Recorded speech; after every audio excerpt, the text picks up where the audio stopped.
നമസ്കാരം. കോതമംഗലത്ത് നഗരമധ്യത്തിലെ റവന്യൂ ടവറിന്റെ പരിസര നവീകരണ പ്രവർത്തനങ്ങൾക്കായി 35 ലക്ഷം രൂപ MLA ഫണ്ട് വിനിയോഗിക്കാൻ സർക്കാരിന്റെ പ്രത്യേക അനുമതി ലഭ്യമായതായി ആന്റണി ജോൺ MLA അറിയിച്ചു. 2023 MLA ഫണ്ടിൽ നിന്നും 12 ലക്ഷം രൂപ കൂടി അനുവദിച്ചുള്ള റവന്യൂ ടവറിന്റെ ചുറ്റുറോഡുകൾ, ടൈൽ വിരിക്കൽ, കോൺക്രീറ്റിംഗ് അടക്കമുള്ള പ്രവൃത്തികൾ പൂർത്തീകരിച്ചു. തുടർന്ന് രണ്ടാം ഘട്ട നവീകരണ പ്രവർത്തനങ്ങൾക്കായാണ് ഈ വർഷം MLA ആസ്തി വികസന ഫണ്ടിൽ നിന്ന് 35 ലക്ഷം രൂപ കൂടി അനുവദിച്ചിരുന്നു. എന്നാൽ MLA ആസ്തി വികസന ഫണ്ട് വിനിയോഗത്തിലെ മാനദണ്ഡങ്ങളും നിബന്ധനകളും ഈ ഫണ്ട് വിനിയോഗത്തിന് തടസ്സമായി നിന്ന സാഹചര്യത്തിലാണ് പ്രത്യേക അനുമതി ആവശ്യപ്പെട്ടുകൊണ്ട് ധനകാര്യ വകുപ്പിന് കത്ത് നൽകിയിരുന്നത്.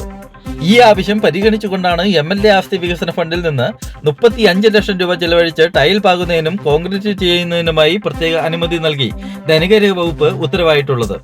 ടെൻഡർ നടപടികൾ വേഗത്തിൽ പൂർത്തീകരിക്കുമെന്ന് MLA അറിയിച്ചു.